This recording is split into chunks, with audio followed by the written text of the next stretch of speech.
गलियों गलियों में मुझे ढूंढोगे तो याद आऊंगा, जब भी इस शहर को लौटोगे तो याद आऊंगा।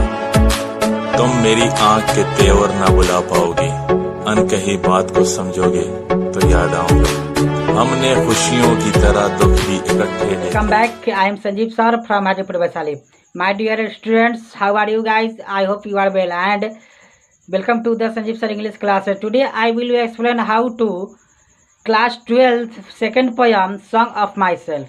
ओके, चलिए आज मैं आप लोग को क्लास 7th का क्लास 12th का song of my self chapter लेके आया हूँ, जो हमारा पोयम सेकेंड है। ठीक है, आप लोगों को मैं कहना चाहता हूँ कि जो नए बच्चे, जो नए सब्सक्राइबर, पहले sweetest love I do not go class 12th का जा करके फर्स्ट पोयम देख लेंगे। यह हमारा पेज नंबर 126 पे मिलेगा। Sweetest love I do not go, है ना, यह हमारा फर्स्ट पोयम है। Sweetest love I do not go यह हमारा फर्स्ट पोयम है, प्रथम पोयम है। तो जो नए बच्चे हैं जाकर के पहले वह पोयम जो है कि मैंने 1 से लेकर के 5 तक का मतलब कि पार्ट बाई पार्ट बनाया है, यानी उस पोयम में हम लोगों को टोटल 5 दिन पढ़ने में लगा है। ठीक है, यानी उसमें टोटल 40 लाइन थी। उसमें टोटल कितने लाइन थी? 40 लाइन थी। और प्रत्येक लाइन में यानी प्रत्येक स्टेंजा में 8-8 लाइन था। प्रत्येक स्टेंजा में कितने लाइन था? 8-8 लाइन था। तो हम लोग को उस 8 लाइन के प्रत्येक दिन हम लोग क्लियर किए हैं। 8 लाइन के हिंदी लिखे हैं, 8 लाइन का मतलब कि वर्ड मीनिंग लिखा गया है। तो जो नए बच्चे हैं जा करके पहले 1 से लेकर के जो तीनों का वीडियो है जा करके 1 से लेकर 5 तक का sweetest I love do not go का जा करके देख लेंगे। ठीक है, उसके बाद आज हम लोग क्लास 12th में हम लोग क्लियर करेंगे पोयम सेकेंड यानी पोयम 2 है ना, song of myself. Song of myself जिसका लेखक है वाल्ट विटमैन। जिसका लेखक कौन है?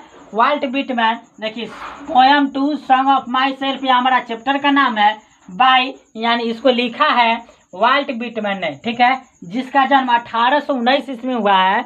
वाल्ट विटमैन का जन्म कब हुआ है? 1819 ईस्वी में हुआ है। और 1892 ईस्वी में वाल्ट विटमैन की मृत्यु हो गई है।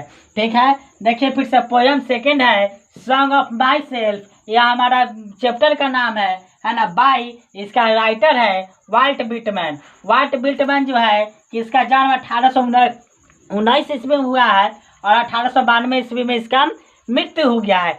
इस कविता में पोयम कहना क्या चाहते हैं? इस पोयम में कवि राइटर कहना क्या चाहते हैं?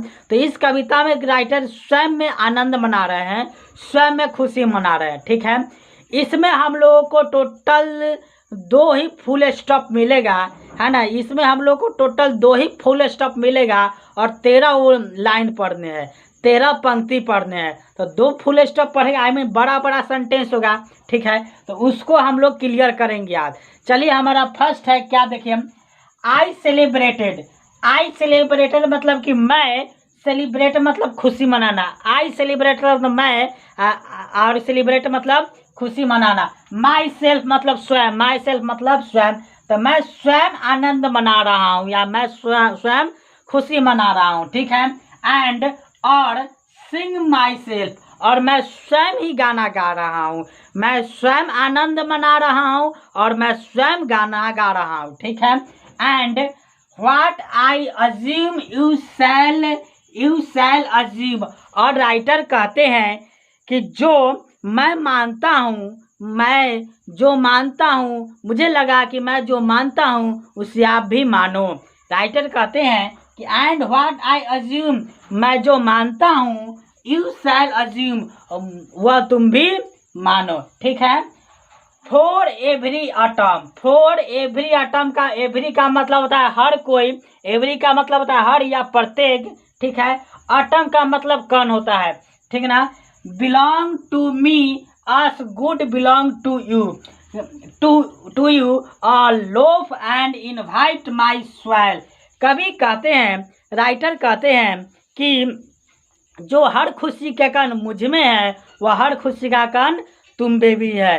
कवि कहते हैं कि जो हर खुशी का कण मुझ में है वह हर खुशी का कण तुम में भी है। है ना। उसके बाद I loaf and invite my soul, और जो और मैं भ्रमण करता हूँ और मैं अपनी आत्मा को आमंत्रित करता हूँ, है ना। देखिए मतलब कि यहाँ पर लोफ मतलब भ्रमण करना था। लोफ मतलब क्या होता है?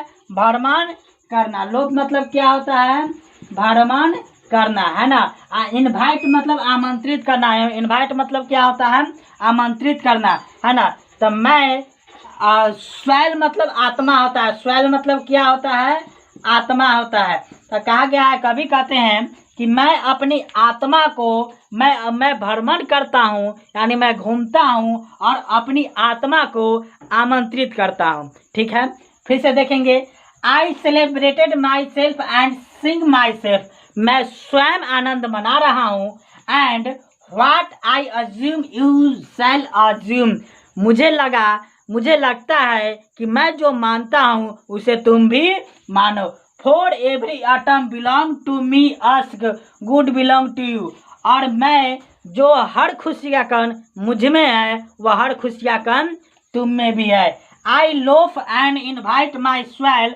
और मैं भ्रमण करता हूँ, मैं घूमता हूँ और मैं अपनी आत्मा को आमंत्रित करता हूँ। ठीक है, इस लाइन को आप राइट डाउन फास्ट कीजिए। इसके बाद हमारा नेक्स्ट लाइन को लेकर के आते हैं।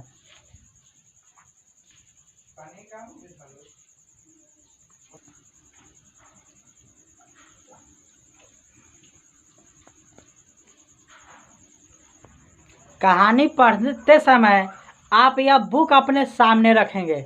यह रैनबो का पार्ट 2 जो बुक है, यह बुक सामने रखेंगे और पेज नंबर 132 निकालेंगे।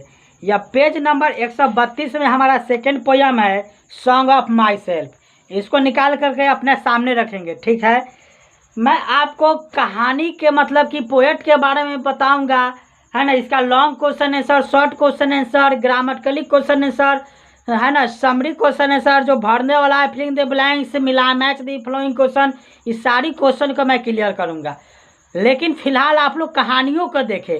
पहले मैं सारा कहानियों पढ़ा देता हूँ, रीडिंग करवा देता हूँ, उसके बाद का राइटर के बारे में बताते हुए क्वेश्चन आंसर लिखवाते हुए मैं चलूँगा। ठीक है, पहले आप कहानियों को देखिए, कहानियों को समझिए। ठीक है, और ऐसा नहीं कि जो 12th बच्चे हैं वही बच्चे देख रहे हैं।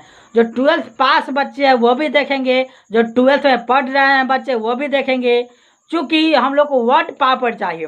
वर्ड पावर जो है कि 40,000 वर्ड पावर रहेगा ना, तब आप कोई भी कंपटीशन निकाल पाइएगा। ठीक है, तो चलिए मैं स्टार्ट कर रहा हूँ। नेक्स्ट लाइन हमारा क्या कहता है? नेक्स्ट लाइन देखिए, कहता है I lean and loaf at my ease, है ना, और मैं घूमता हूँ। नेक्स्ट लाइन हमारा क्या था इससे पहले? I loaf and invite my soul. मैं घूमता हूँ और मैं अपनी आत्मा को खुद आमंत्रित करता हूँ। उसके बाद आई लेन मतलब आराम करना होता है। लेन मतलब क्या होता है? आराम करना। एंड लोफ मतलब घूमना होता है या भ्रमण करना होता है। लोफ मतलब घूमना या भ्रमण करना। तो आई लेन एंड मैं आराम करता हूँ, एंड मैं घूमता हूँ, एट माई आईज और मैं अपनी सहज पलों से देखता हूँ। एट माई आईज का मतलब होता है अपनी सहज पलों से, है ना, अपनी सहज पलों से यानी अपने सहज आँखों से, नयन से मैं देखता हूँ। आई लेन एंड लोफ मैं आराम करता हूँ और मैं घूमता हूँ, एट माई आईज और मैं अपनी सहज पलों से देखता हूँ। एब्जर्व मतलब देखना होता है। एब्जर्व मतलब क्या होता है? देखना होता है। तो अपनी सहज पलों से observing a spear of summer grass. Observing a spear of summer grass. Observing मतलब क्या होता है? देखना होता है। ऑब्जर्विंग मतलब क्या होता है? देखना होता है। ठीक है, ऑब्जर्विंग मतलब क्या होता है? देखना। ए मतलब एक, स्पेयर मतलब कांटा, स्पेयर मतलब कांटा। तो मैं अपनी सहज पलों से देखता हूँ उन कांटों को। अब समर ग्रास जो गर्मी के मौसम में घासों में कांटे पाए जाते हैं, मैं उसको अपनी सहज पलों से देखता हूँ, निहारता हूँ। ठीक है, उसके बाद देखिए माई टंग एवरी अटम। टंग का मतलब जीभ होता है। टंग का मतलब जीभ। तो my tongue every autumn, autumn मतलब कण होता है या कतरा होता है, अटम का मतलब कण या कतरा। तो my tongue every atom of my blood bond, formed मतलब बनना होता है, फ्रॉम मतलब बनना होता है, फ्रॉम मतलब के लिए, दिस मतलब यह, स्वैल मतलब मिट्टी, दिस मतलब यह, ईयर मतलब हवा। तो मैं अपने जीभ का, है ना, मैं अपने जीभ का हर एक कतरा, हर एक खून से, माई ब्लड, मैं देखता हूँ कि मेरी शरीर का, मेरे जीभ का जो हर कतरा होता है ना, वह मेरी मिट्टी से वह बना हुआ रहता है। वह किसी से बना हुआ रहता है? चलिए फिर से देखिए, my tongue every atom of my blood formed from this soil this air. यानी टंग का मतलब जीभ, फ्रॉम्ड का मतलब बनना, अटम का मतलब कान, स्वैल मतलब मिट्टी, ईयर मतलब हवा। ठीक है, तक राइटर कहते हैं कि मेरे जीभ और मेरे खून का वह हर कतरा जो मिट्टी से बना हुआ है और जो हवा से बना हुआ है, जो मिट्टी से बना हुआ है, जो हवा से बना हुआ है। ठीक है, अब इसका राइटर क्या कहते हैं नेक्स्ट लाइन में देखेंगे। इसको राइट डाउन फास्ट कीजिए।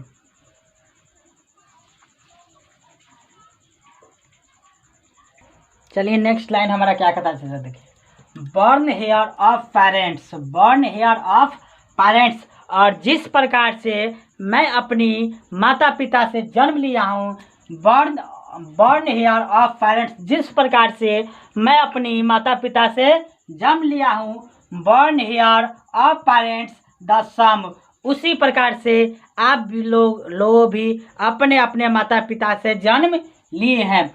And their parents the same, इसी प्रकार से उनके माता पिता है ना एक जैसे ही है। ठीक है, एंड देयर पेरेंट्स द सम, और इसी प्रकार से उनके माता पिता एक जैसे ही है। आई नाउ 37 ईयर्स ओल्ड, मैं 37 ईयर्स ओल्ड हूँ। मैं अभी कितने साल का हूँ? 37 ईयर्स ओल्ड। ठीक है, देखिए कि मैं अभी कहता है कभी कि आई नाउ, मैं अभी हूँ 37 यानी 37 साल का, ईयर्स ओल्ड मैं 37 साल का ही अभी हूँ। एंड परफेक्ट हेल्थ बिगेन, और मेरी जो स्वास्थ्य है वह परफेक्ट है, सही सलामत है। ठीक है, इन परफेक्ट हेल्थ बिगेन, और मेरे जो स्वास्थ्य है वह बिल्कुल ठीक है, जो मेरी स्वास्थ्य है वह बिल्कुल ठीक है। कौन कहते हैं? राइटर कहते हैं। ठीक है, देखिए, होपिंग मतलब उम्मीद करना या आशा करना, होपिंग मतलब उम्मीद करना या आशा करना, है ना। देखिए, सीस का मतलब होता है अच्छा या रुकना, सीस का मतलब अच्छा या रुकना। नॉट टेल अ डेथ, और मैं आशा करता हूँ, मैं उम्मीद करता हूँ कि मेरे मरने के बाद सब कुछ अच्छा होगा। राइटर कहते हैं कि मैं आशा करता हूँ और उम्मीद करता हूँ कि मेरे मरने के बाद सब कुछ अच्छा होगा, ठीक होगा। ठीक है, देखिए फिर से, बर्न हेयर ऑफ पेरेंट्स, और मैं यह चाहता हूँ, मैं जिस प्रकार मैं अपने माता पिता से जन्म लिया हूँ, बर्न हेयर ऑफ पेरेंट्स, उसी प्रकार आप भी अपने माता पिता से जन्म लिए हैं। The same and their parents the same, इसी प्रकार से उनके माता पिता एक जैसे ही होते हैं। आई नाउ 37 ईयर्स ओल्ड, और मैं अभी 37 ईयर का ही हूँ, मैं अभी 37 साल का ही हूँ। एंड परफेक्ट हेल्थ बिगेन, और मेरा जो हेल्थ है, मेरा जो शरीर है वह बिल्कुल ठीक है, बिल्कुल परफेक्ट है। Hoping to cease not a death, और मैं यह आशा करता हूँ या उम्मीद करता हूँ कि मेरे मरने के बाद भी सब कुछ ठीक रहेगा। ठीक है, देखिए, सीज का मतलब अच्छा या रुकना, टेल का मतलब तक, है ना, डेथ का मतलब मरना। तो मेरे मरने तक सब कुछ अच्छा ही रहेगा। इसको राइट डाउन फास्ट कीजिए। इसके बाद और हमारा नेक्स्ट लाइन है,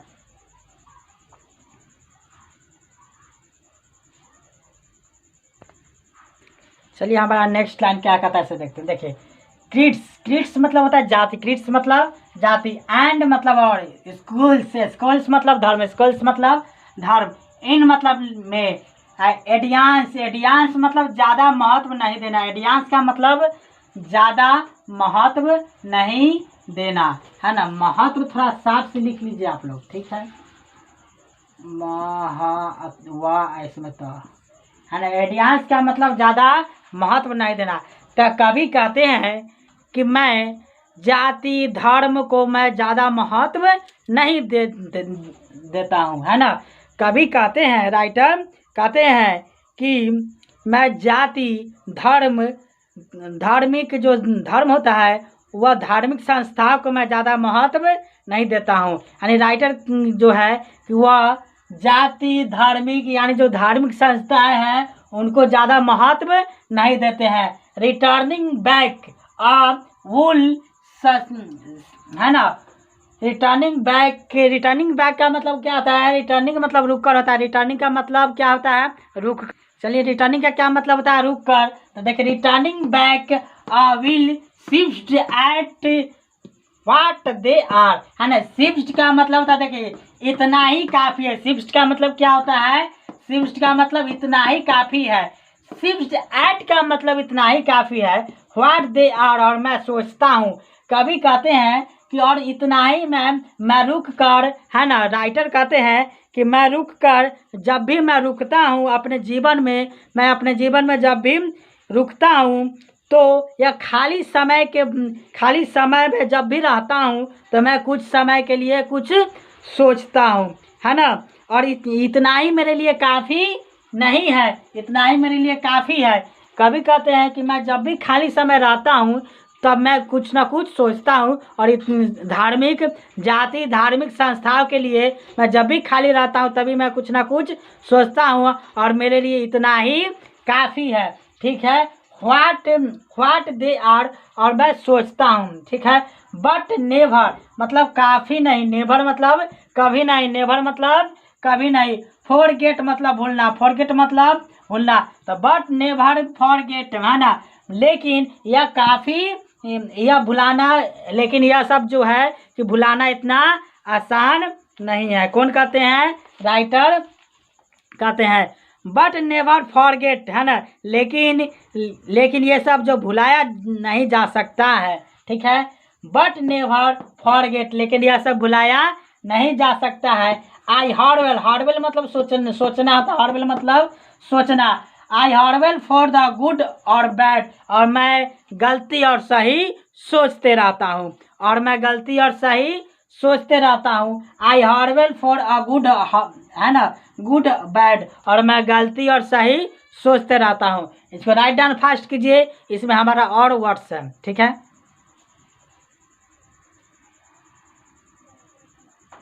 देखिए क्या है। आई परमिट, परमिट का मतलब होता है आज़ादी। परमिट का मतलब क्या होता है? आज़ादी। तो आई मतलब मैं, परमिट मतलब आज़ादी। तो मैं आज़ादी टू स्पीक एट एवरी मतलब प्रत्येक, एवरी मतलब प्रत्येक। हजात का मतलब होता है खतरे, हजात का मतलब खतरे। तो राइटर कहते हैं कि मैं किसी भी खतरे में बोलने की आज़ादी चाहता हूँ। I permit to speak at every hazard, यानी कभी राइटर कहते हैं कि मैं किसी भी खतरे में बोलने की आज़ादी चाहता हूँ। Nature with check, nature with check, यानी देखिए हजात का मतलब क्या होता है? खतरा होता है। हजात का मतलब क्या होता है? खतरा होता है, ठीक है। और पर नेचर विथ विदाउट चेक, यानी प्राकृतिक के अपने बस में किए बगैर, है ना। नेचर मतलब जो है कि नेचुरल, प्राकृतिक, विदाउट चेक मतलब जो है कि नेचर को बिना आपत्ति हुए, है ना, प्राकृतिक को बिना अपने बस में किए हुए मैं कुछ बोलना चाहता हूँ। Without organelle angry, without organelle angry, ठीक है। और मैं प्राकृतिक में अपने बस में किए बगैर सही गलती को लगाना यानी बोलना चाहता हूँ। कभी क्या कहते हैं कि मैं खतरे में, बिना किसी खतरे के मैं कहीं भी कुछ भी बोलने की आज़ादी चाहता हूँ। नेचर विदाउट चेक, है ना, प्रकृति को अपने बस में किए बगैर मैं कुछ बोलना चाहता हूँ। विदाउट ऑर्गेनली एंग्री, और मैं प्राकृतिक में अपने बस के लिए अपने बस में किए बगैर शक्ति को पूरा लगाना चाहता हूँ। तो यह हमारा यह पोयम समाप्त हुआ। ठीक है, जो नए बच्चे हैं, जो नए सब्सक्राइबर है, पहले इस चैनल को सब्सक्राइब करेंगे और बेल आइकन को टच करेंगे। ठीक है, यह बुक मैंने बोर्ड पर क्यों लिखा, मैं चाहता था आपको बोर्ड बुक से इस तरह से आपको बोल करके पढ़ा देता, लेकिन मैंने बोर्ड पर लिखा एक एक वर्ड, एक एक अक्षर को आपको हिंदी बताया गया कि जो नए बच्चे हैं जा करके पहले बढ़िया से पढ़ेंगे, एक बार नहीं 4 बार 5 बार वीडियो देखेंगे, है ना, रिवीजन करेंगे, कॉपी पर लिखेंगे, वीडियो सुनेंगे एक एक वर्ड को। ठीक है, आज क्लास पे समाप्त करते हैं, फिर मिलते हैं नेक्स्ट डे नेक्स्ट क्लास में। हमारा song of the my song जो है, सॉन्ग ऑफ माई सेल्फ क्या हो गया, द एंड हो गया, यानी समाप्त हो गया। ठीक है, तो आज के क्लास में समाप्त करते हैं, फिर मिलते हैं नेक्स्ट क्लास में नेक्स्ट पोयम लेकर के। जो नए बच्चे हैं इस चैनल को सब्सक्राइब करेंगे और बेल आइकन को टच करेंगे। Okay, best of luck, right and fast.